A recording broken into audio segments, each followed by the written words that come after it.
the car is actually on the ground, and you do not want this lifted up the wheels off the ground, because when you remove the 12 millimeter bolts on the shock tower here, if it's off the ground, the shock will drop out of the member, and you don't want that. So make sure the car is on the ground. Remove the 12 millimeter bolts from the shock tower with your adjustable socket wrench. Okay, so next you're going to install the brackets, and the brackets might need to be pre-assembled, so you just attach the bracket to the gusset that holds the bar with the 4 millimeter Allen head screws, and you just kind of hand tighten them and just leave them kind of loose for now. And then you're going to attach them to the strut towers themselves, over the actual bolts that are sticking up. And then you're going to replace the 12 millimeter nuts that you set aside and just loosely tighten them to the strut tower for now. You're going to do that on both sides. They're identical. Next, you're going to want to take the bar. You're going to thread the rods in about two-thirds of the way down, which you can kind of see here with the bar standing up. And then you just take that bar. You can see on both sides, one side is green anodized, the other is silver. And the silver side is the area that should be facing down towards the bottom of the car when you install the bar to the gussets. So next thing you want to do is just stick that bar into the gussets, and just try to get the holes lined up with the bar, so when you put the screws in there that everything's lined up. And the easy way to do is just to, once it's in the bracket there, just spin the bar towards the back of the car or towards the front counter or counterclockwise. The bottom nuts to tighten that countersunk bolt was 19 millimeters. So you're either going to need an open 17 or a 19 millimeter open end wrench to tighten the bottom nuts down.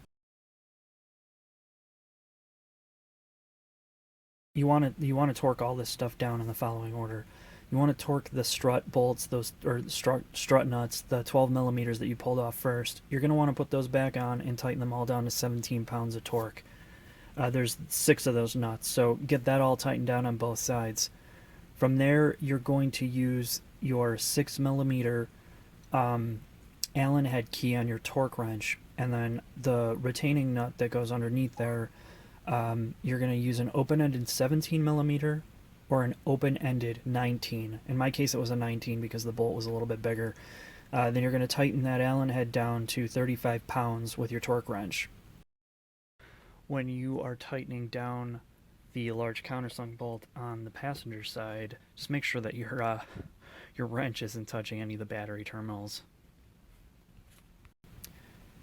From there, you have your final 2 small 4 millimeter Allen heads, and this is where you want to use some care. I would hand tighten these down and not use your 10 pounds of torque on your torque wrench if you even have that available. Most consumer torque wrenches do not go down to 10 pounds accurately, and you'll wind up stripping these out. 2 of 4 of mine were stripped, and I think it was just because I had a pre-production bracket, but I would hand tighten them. 10 pounds is not a lot, so just get it snug. From there, just all you have to do is really adjust your preload of the bar. I would leave it neutral. I would not over-tighten the bar, spinning it clockwise.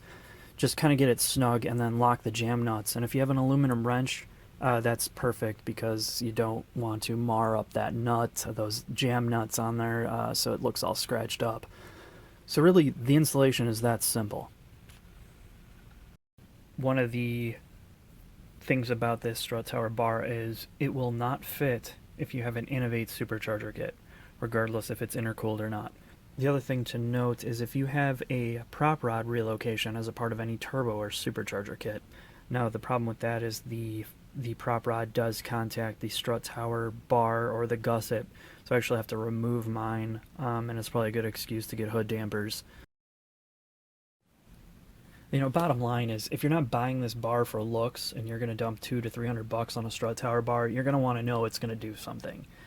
And again, I firmly believe this is subjective. It's based on driving, where you're driving, what you're doing in your setup. On my setup, I struggled on a soft damper setting to really feel a massive difference on the street. Now, when I firmed up the dampers for the autocross, and especially the autocross, I could tell immediately that my turn-in was much more direct. And that translated on the street when I left the dampers on firm. Your initial turn-in, when you turn that wheel quickly, and you can, on normal cars you can feel that delay from when you turn and then the car reacts. There's just that slop that's there. I feel like the bar reduced this a great deal. Um, Again, it's very subjective, and it's my setup. Now, if you put this on a stock car and do the same thing with no suspension, no, not good tires, all that, you're probably not going to notice a lot. Maybe, but I can't promise you that, so that's what I'm going to say.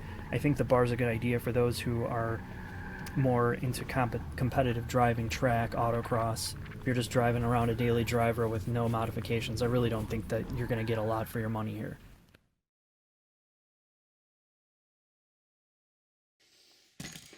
Fuck. Bitch.